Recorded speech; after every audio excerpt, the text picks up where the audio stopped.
Amados irmãos, a paz do Senhor, pastores, coordenadores da mesa, presidente do fórum, eu estou muito feliz em, neste momento, representar aqui o segmento Kids. Nós estamos em um evento que é parte deste evento, ali no primeiro andar, louvando a Deus pela visão que o Senhor tem dado a estes homens de Deus, porque para ter visão de Deus precisa pertencer a Deus. E nós louvamos a Deus por esta visão.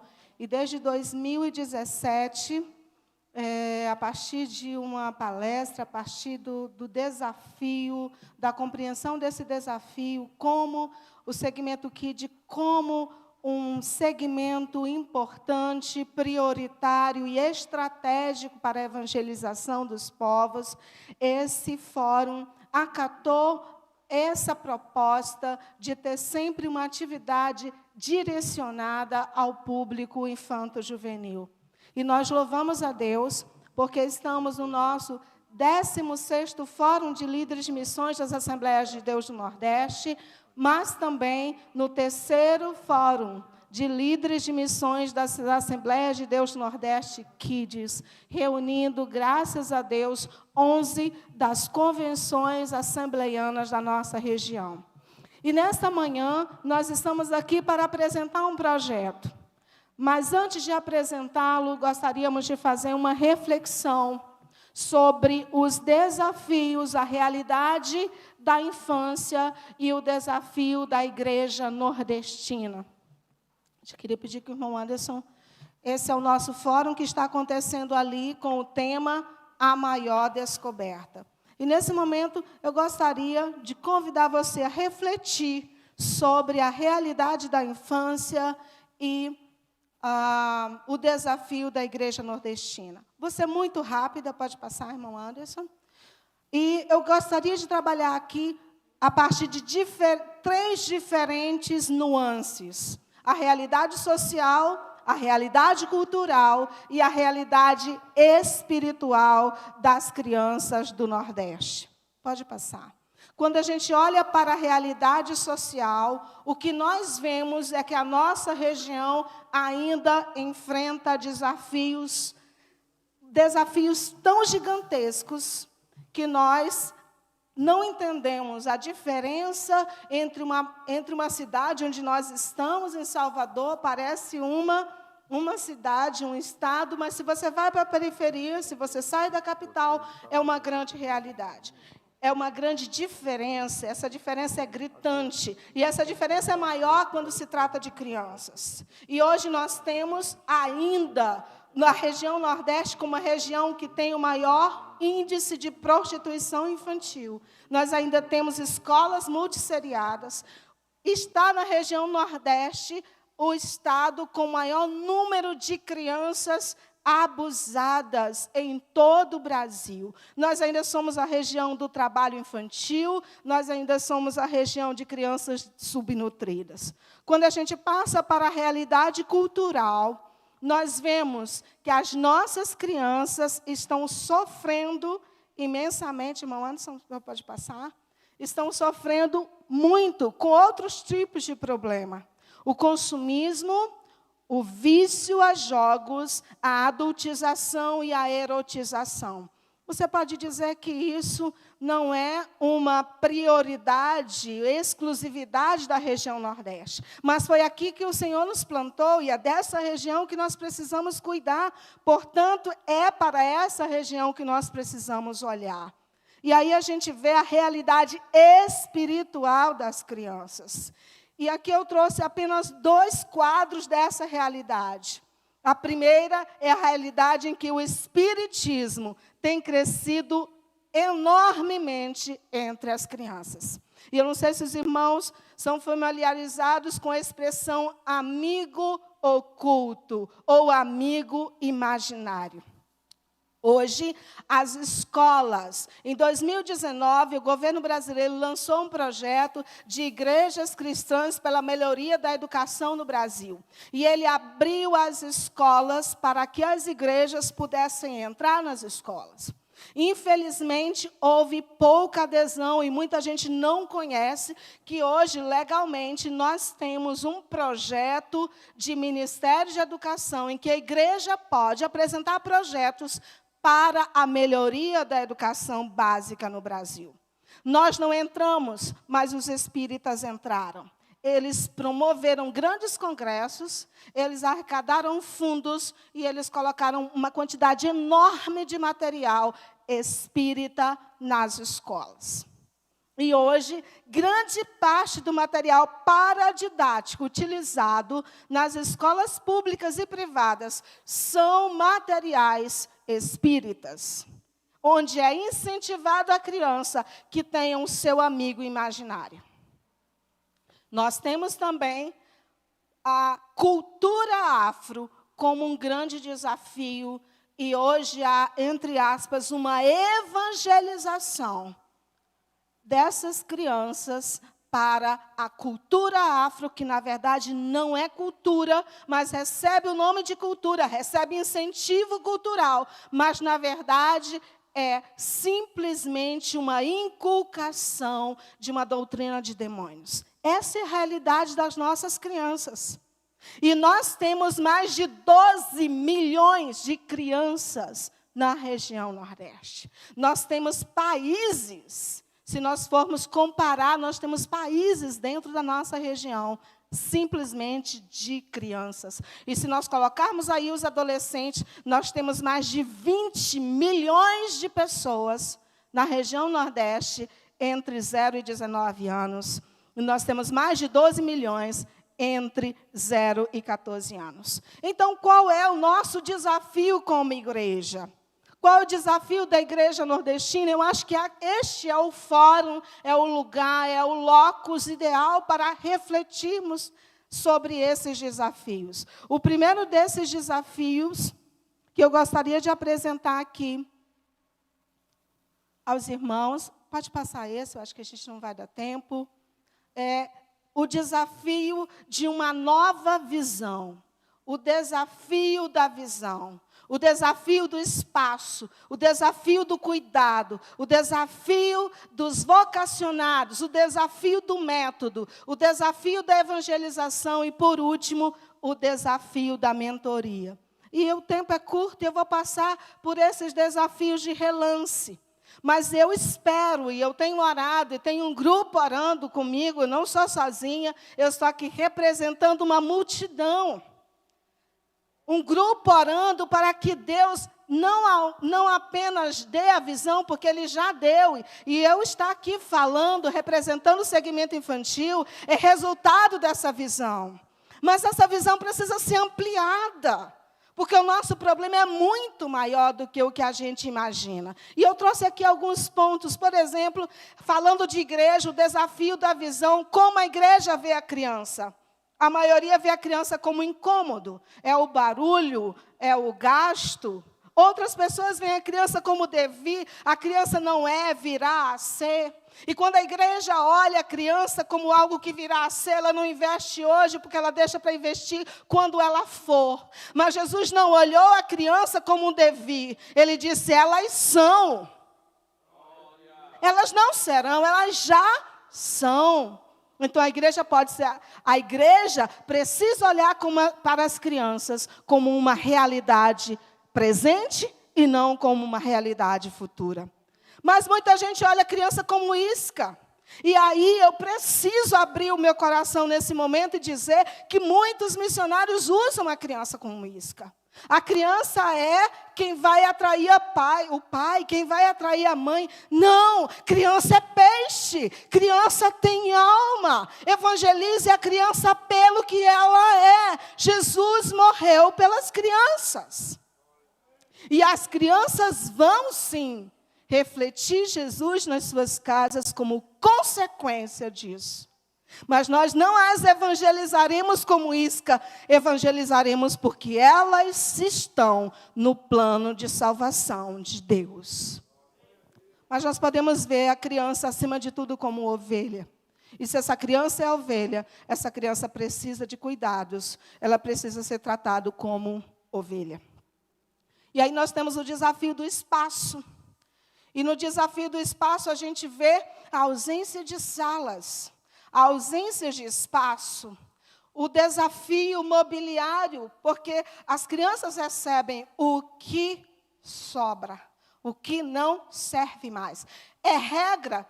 Não, não é regra. Tem exceções? Tem exceções. Mas se você for olhar, se nós formos olhar, ainda é assim. E se nós que estamos aqui em um fórum de discussão, não pudermos falar isso abertamente, qual será o lugar para falar isso?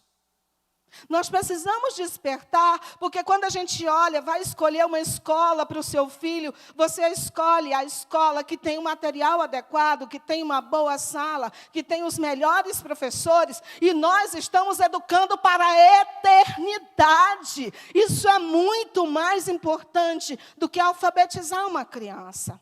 Precisamos também cuidar da segurança das nossas igrejas, nas escadas, porque nós precisamos que elas se sintam amadas e seguras e que as crianças com deficiência também tenham oportunidade de ir à igreja, que haja intérprete de Libras, que hajam rampas, que hajam banheiros acessíveis. As crianças com deficiência, elas entendem o amor de Deus e elas precisam ser vistas na obra missionária. Nós temos também o desafio do cuidado. E quando a gente fala de cuidado, a gente fala de uma coisa muito ampla, porque a igreja precisa ser a âncora da defesa da infância. Então, a gente precisa estar diante de um momento que nós precisamos, às vezes, evangelizar o pai para que ele deixe a criança vir para a igreja, o pai crente. Então, nós estamos pedindo socorro no Ministério Infantil. Pais, nós somos ajudadores, colaboradores. Sim, a igreja precisa evangelizar e discipular o seu filho. Mas a Bíblia registra em Deuteronômio, Deus mandando estas palavras que hoje te ordeno, tu ensinarás aos teus filhos. E eu não sou Deus, eu não posso acrescentar, mas eu poderia parafrasear e pedir para o Senhor acrescentar assim: e vai ajudar o departamento infantil a fazer isso com você também. Autocuidado, nós temos um grande número de crianças abusadas em nossas igrejas. É uma coisa difícil de falar, pastor Edivaldo? É. A gente tem fechado os olhos para isso. Mas os índices não mentem, os números não mentem. E nós precisamos ensinar nossas crianças o autocuidado. Precisamos participar de campanhas sociais, precisamos estar nos colegiados. A igreja precisa se levantar pela infância, pela defesa de uma infância saudável. E a gente vem para o nosso quarto desafio, que é o desafio dos vocacionados. E aí a gente tem um grande problema. Primeiro, porque há uma ausência ou uma nebulosidade quanto à compreensão do ministério. Está na Bíblia que evangelizar as crianças, a criança está lá no grupo do todos, do ID, não há uma exceção, nem há uma ênfase, é porque Deus quer que ela seja simplesmente incluída. Mas a gente sente essa ausência de compreensão do ministério infanto-juvenil, do reconhecimento desse ministério. Mas aqui no fórum, vocês têm esse reconhecimento, sim, mas o fórum é uma semente.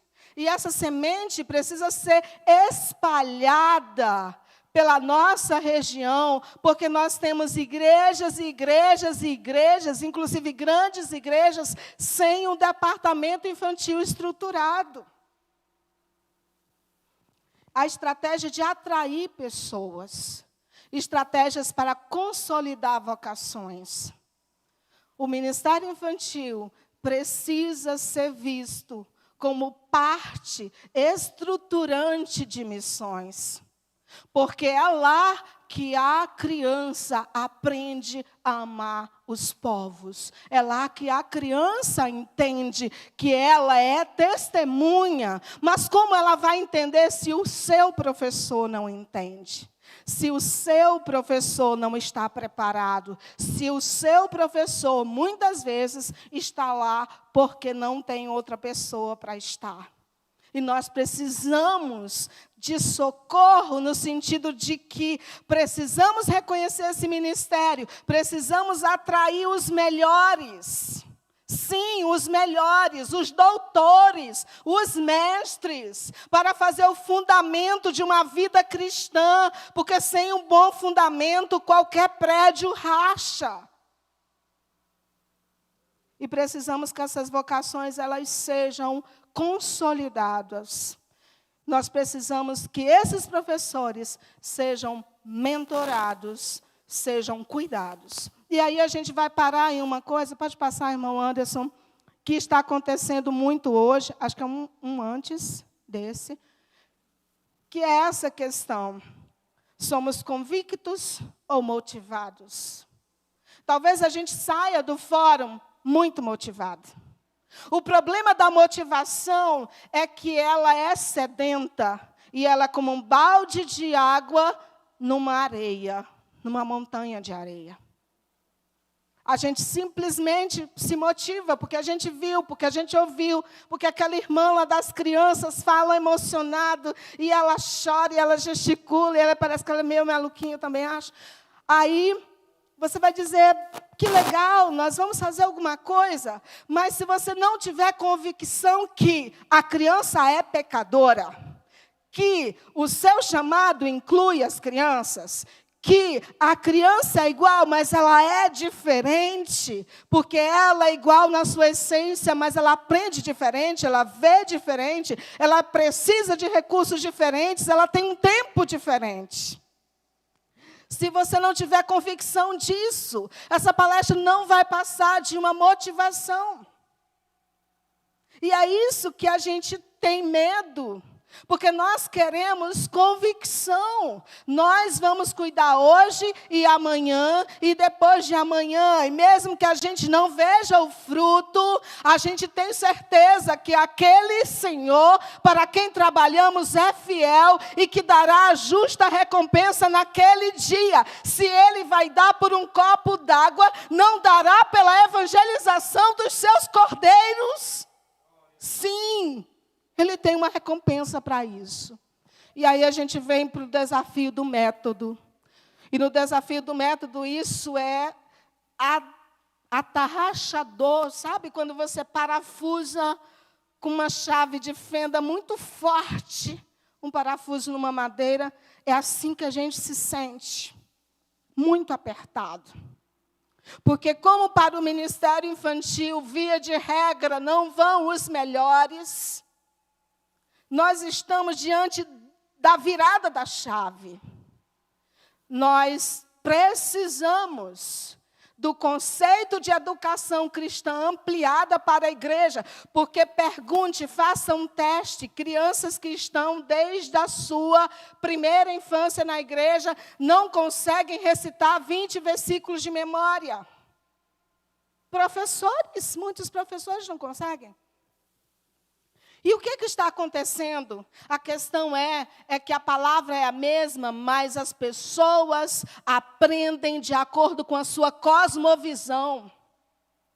E a cosmovisão da criança de hoje, da geração alfa, não é a cosmovisão da criança que foi a missionária Sueli, que é da geração X. Então, a gente precisa redescobrir como ensinar a Bíblia, o que é a aprendizagem, como é a criança. E tudo isso nasce do nosso objetivo. E as nossas EBDs e os nossos trabalhos, eu digo nossos porque eu sou professora de EBD infantil. Nós somos da metodologia passiva. Nós queremos que as crianças ouçam, decorem, respondam e saiam para casa. Só que essa educação já não serve mais. E elas precisam participar. E os irmãos vão entender o porquê dessa palestra. E depois vem o desafio da evangelização. E no desafio da evangelização, a gente tem aí algumas situações que nem deveriam existir. Nós estamos em uma geração de pais silenciosos, que não pregam mais para os seus filhos. E sabe o que está acontecendo? Quando esses filhos chegam na EBD, a gente vai evangelizá-los, porque eles não foram evangelizados em casa. E muitos meninos e meninas recebem o Jesus aos 11, 12, 13 anos na EBD, porque nem os professores da EBD foram instruídos a evangelizar na EBD, porque para eles todo mundo que está na EBD é crente. O problema é que tem muita criança igrejada, congregada, mas sem experiência de salvação. E experiência é algo individual e intransferível. E as nossas crianças precisam ter experiência com Deus. E isso começa em casa com o pai crente. Nós temos outro problema, que é a terceirização do ministério. E quando a gente fala de terceirização, aí mexe com a gente que exerce liderança. Porque é certo que nós não temos que saber lidar com todos os públicos. Mas o líder é pastor de todas as ovelhas, de todas as cores e de todos os tamanhos. E muitas vezes nós nos sentimos sozinhos. Porque muitas vezes, até nas festas das crianças, vai um representante.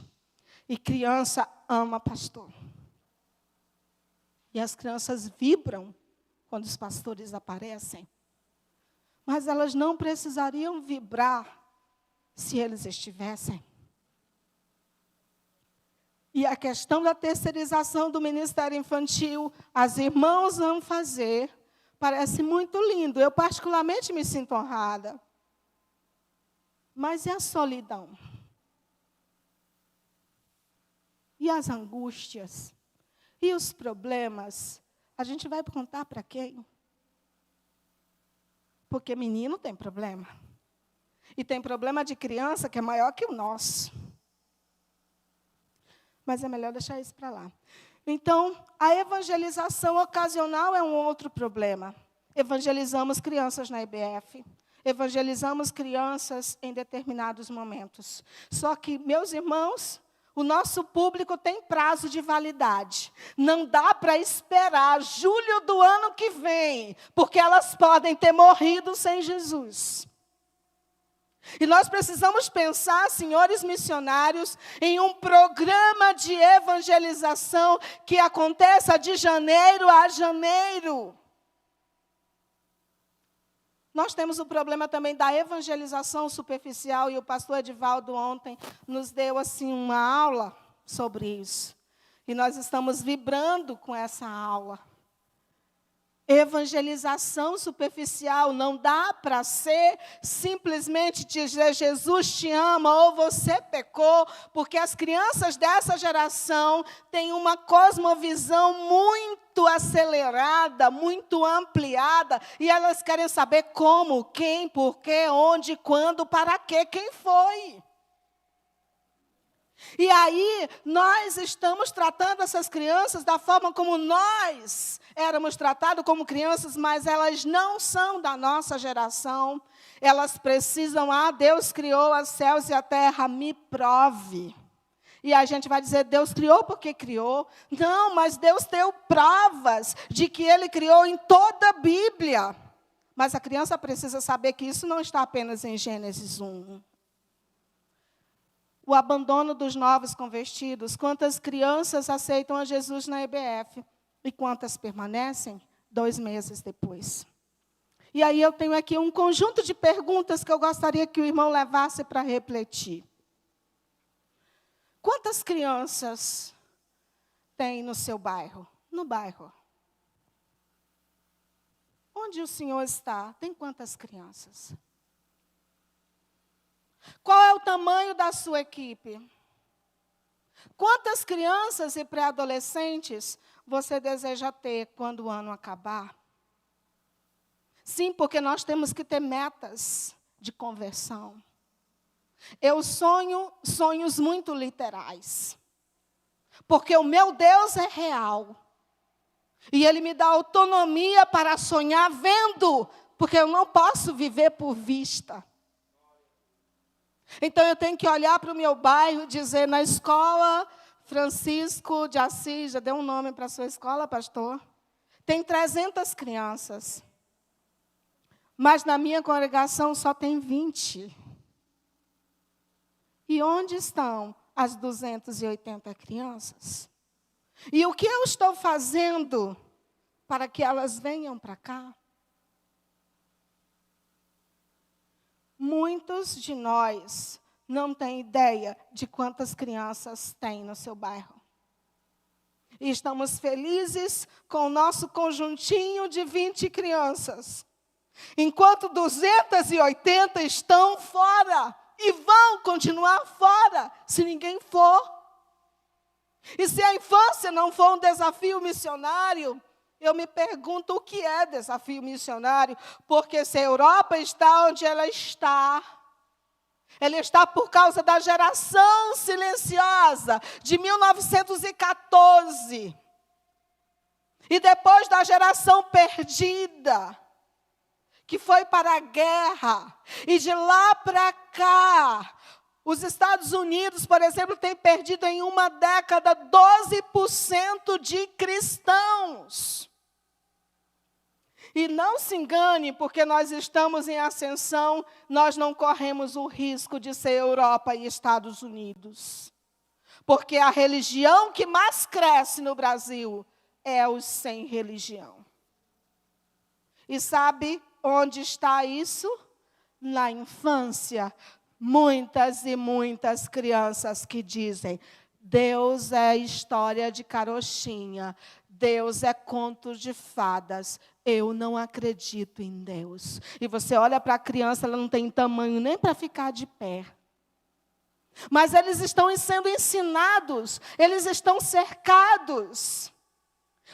A indústria do entretenimento gasta bilhões para ensiná-los a ser monstros.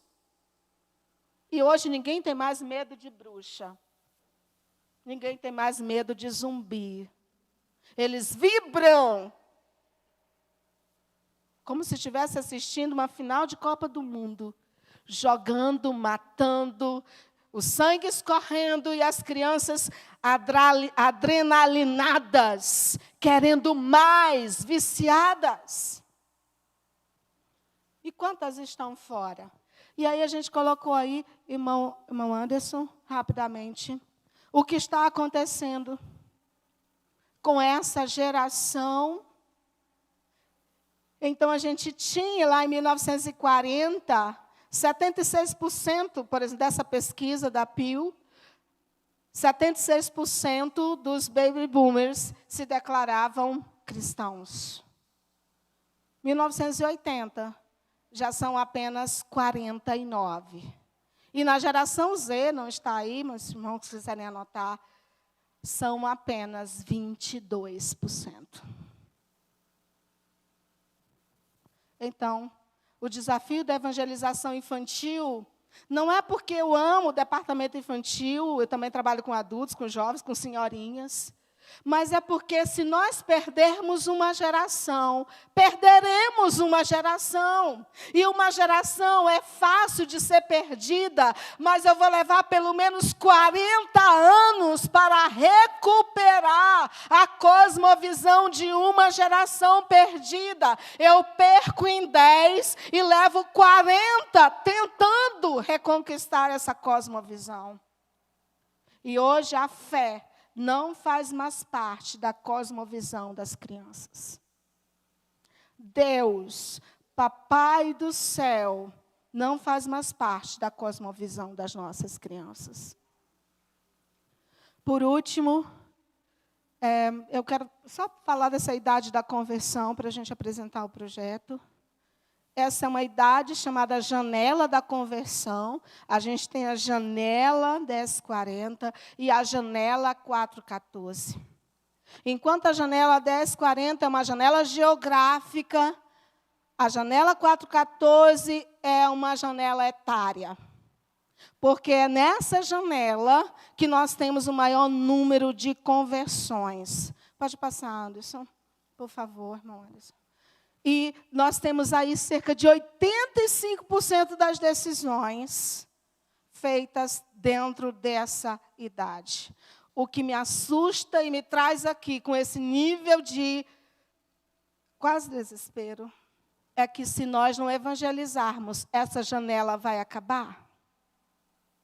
Porque se nós não evangelizarmos as crianças, se nós não levarmos a sério o convite, o apelo, se nós não valorizarmos a criança que vem à frente, se nós não contarmos a criança como alma, essa janela vai desaparecer, porque essa janela depende da ação da igreja. Ela não é como a Ásia, que está lá e ficará lá. Não. A infância tem prazo de validade. E eu só vou ganhar crianças na infância se eu evangelizar na infância, se eu fizer convite na infância, se eu levar apelo a sério para a infância. Mas eu não faço isso apenas pelas crianças que irão receber Jesus na infância, mas também pela idade da repercussão. Pode passar, irmão Anderson? E a idade da repercussão me diz que, uma anterior, que há uma reverberação do evangelho na infância. 45,24% dos crentes que se converteram, dos 11 aos 17 anos, ouviram falar de Jesus na infância. Então, além da gente ter o maior número de conversões na infância, nós temos um efeito tardio, porque a palavra não volta vazia, mas essa palavra só estará lá se a gente plantar. Eu tenho já só 10 minutos, então vamos correr, só faltam 2 para a gente apresentar o nosso projeto. O desafio do discipulado. É desafiante evangelizar a criança, mas pior que o desafio da evangelização é o desafio do discipulado. Porque grande parte das crianças que recebem a Jesus, elas sequer são cadastradas no rol de novos convertidos, elas sequer são visitadas, muito menos discipuladas. E, via de regra, as crianças são recebidas com indiferença, com frieza e com apatia. Enquanto nós precisamos que as crianças sejam acolhidas, se sintam bem-vindas, integradas, se sintam da família de Deus e ensinadas para que possam crescer, amadurecer e frutificar. E nós precisamos disso a partir de uma pregação que pense a criança como alguém que realmente aprende e que realmente pode dar frutos ainda na sua infância. Pode passar, irmão Anderson. E essa tabela que está aí, do nosso sonho de departamento infantil, é que cada vez mais nós tenhamos discipulados, onde a criança receba a palavra pura, a criança entenda que sem o sacrifício de Jesus ela não irá ao céu, que ela entenda que é pecadora, que ela receba e viva uma vida de santificação para produzir frutos no reino de Deus. Sem discipulado, sem frutos. E, por último, o desafio da mentoria. E no desafio da mentoria, eu quero que você recebeu, os irmãos receberam um livro. Amém? Eu queria pedir uma foto. A Dani está aqui. Os irmãos podem levantar esse livro, mostrando aqui para a foto. A Dani vai tirar do público, depois vai tirar da mesa diretora, porque eu preciso, né, gente?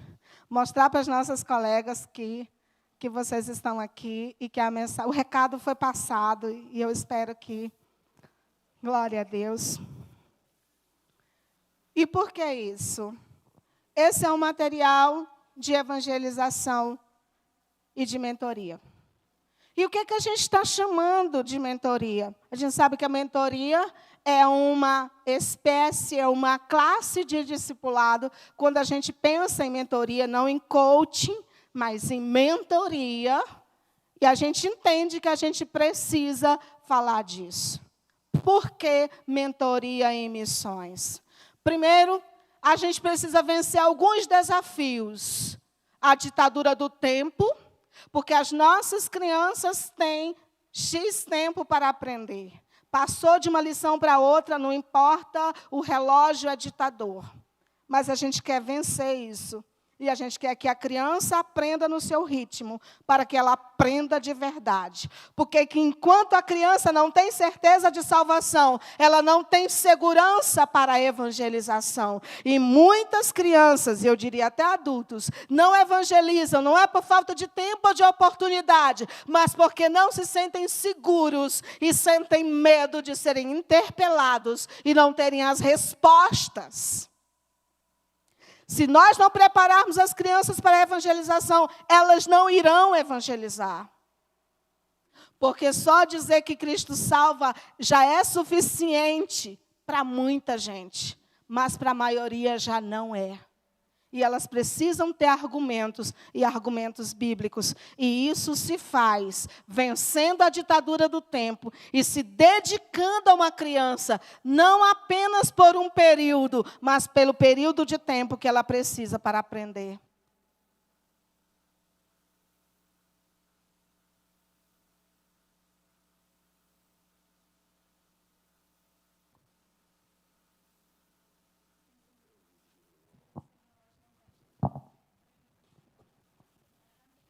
E olha que eu estou falando como locutor de rádio. Nós precisamos vencer a cultura de massa. Porque não dá para criar liderança, não dá para criar expoentes, ensinando todo mundo do mesmo jeito o tempo todo. Então, a gente precisa descobrir talentos. Lembra, pastor, da sua palavra de ontem? Onde está o seu Timóteo? Então, a gente precisa trabalhar com todo mundo, mas nós precisamos descobrir Timóteo. Nós precisamos evangelizar, discipular e avançar para a mentoria, para que daqui a alguns anos, décadas, se Jesus não voltar, alguém preencha essas cadeiras onde os secretários estão hoje. E a gente precisa descobrir. E isso a gente faz com tempo e tempo de qualidade. Nós precisamos abandonar, e eu estou falando do departamento infantil, a nossa culto à personalidade. Para que as crianças, para que árvores pequenas cresçam, as maiores precisam fornecer um espaço para o sol. Apoio, apego a cargos e títulos é outra coisa que a gente precisa abrir mão. E o professor precisa sentar com o aluno, contar as suas experiências, não apenas de sucesso, mas de fracasso também, porque muitas vezes o fracasso do outro nos ensina muito mais. E, por último, vencer o nosso sentimento de posse. Mentorear é dizer, eu sou substituível e quero ser substituído pelo melhor e quero que Deus me use nessa transição.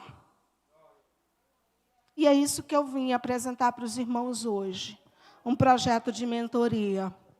Nós estamos com esse material aqui, e o nosso projeto, nós temos para o Nordeste para Cristo desse ano 20 mil livros. E agora eu vou fazer um apelo aos meus secretários de missões que me amam em Cristo e me suportam em Cristo também. Nós temos 20 mil livros. 20 mil livros. Sabe quanto custa? Nada. 0,800. Vai o livro do aluno, com o guia do professor, o material do treinamento e uma plataforma de EAD, com todos os tutoriais, moldes, modelos, músicas, pré-aula, subsídio teológico, para que você possa fazer o seu trabalho. Nós temos 20 mil livros e não queremos voltar com nenhum. E ontem nós tivemos a presença do coordenador da TMC Internacional para o Brasil. E pela fé, estão em Caxias, estão em São Luís. O único gasto, o transporte. Verdade. Nós já temos Paraíba, João Pessoa, 4.000 livros, Campina Grande, 4.000 livros, mas estamos esperando os demais. E para o ano que vem, nós não queremos trabalhar com 20.000. Nossa proposta, irmão Anderson, vamos ajudar os irmãos a ficarem fixos nas cadeiras. Queremos trabalhar com 100.000 crianças em 2022.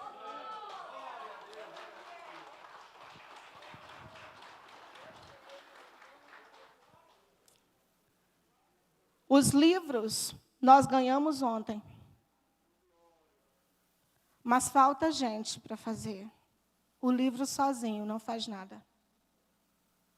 E eu quero fazer um apelo. Esse é o nosso projeto, pastor Assis. O nosso apelo é para conseguirmos recursos, unicamente, para que a equipe que já está preparada, a equipe que já está disponível, possa fazer o seu transporte de estado em estado, de cidade em cidade. Os livros estão aí. A equipe está lá no primeiro andar, pronta. Nós estamos com 679 professores sendo treinados neste fórum. E a gente olha para 100.000, é muita coisa, não é, irmão? Mas nós temos 12 milhões de crianças na nossa região. Mas nós aceitamos começar com 20.000 esse ano e no ano que vem 100.000. Como diz o meu pastor, já é alguma coisa. E eu termino agradecendo a Deus por essa oportunidade. De todo o coração agradecendo a Deus pela vida do pastor Assis. Ele diz que eu faço muita raiva para ele, mas ele gosta de mim. É porque ele é crente, né? Ao pastor Edivaldo, ao pastor Eduardo, a todos os pastores. Eu estou um pouco nervosa, parece que não. Porque... disfarça bem. Porque vocês são sementes. É assim que eu vejo cada secretário de missões dessa gestão, como sementes. Alguém tem que começar. Alguém tem que abrir a porta. Alguém tem que ensinar. Alguém tem que dizer, vamos fazer. E uma coisa que eu sei como departamento infantil é que se a gente tiver oportunidade, a gente vai. Se a gente não tiver, a gente vai também. Mas não é isso que está acontecendo aqui, a gente tem. Mas quando a gente olha para o que falta fazer, é desesperador. Se não tivéssemos fé, não faríamos nada, sentaríamos e chorávamos. Porque temos uma geração para ganhar. Não estamos prontos. Não temos recurso. Falta visão em muita gente. Não temos como fazer só. E não podemos fazer se não tivermos a bênção dos nossos líderes. E o que nós viemos pedir hoje é uma bênção.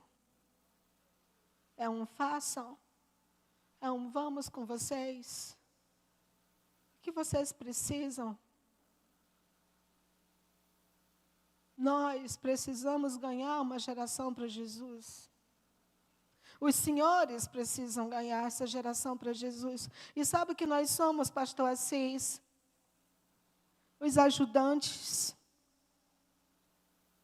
Mas só podemos ir até onde vocês nos permitirem. Só podemos fazer o que vocês permitirem. E até para fazer o que vocês permitirem, precisaremos de apoio, precisaremos de mão, precisaremos de palavra, precisaremos de oração. Precisaremos do nome de vocês que abre muitas portas. Nós precisamos de vocês. Esse trabalho não é nosso, nem é dos senhores, mas foi Deus que nos colocou neste momento para realizarmos um trabalho que é dele. E eu me sinto muito privilegiada por fazer parte do projeto que Deus tem para as crianças. Somos ferramentas, somos instrumentos e queremos ser usados, mas esse instrumento é um instrumento de cordas. Só pode ser tocado, só vai sair uma música bonita se estivermos todos juntos. Eu agradeço pela oportunidade. Peço oração pelo segmento Kids e peço que você se envolva com a mentoria de 120 mil crianças, 20 neste ano, 100 em 2022. E depois daí, que o Senhor nos dê novos sonhos.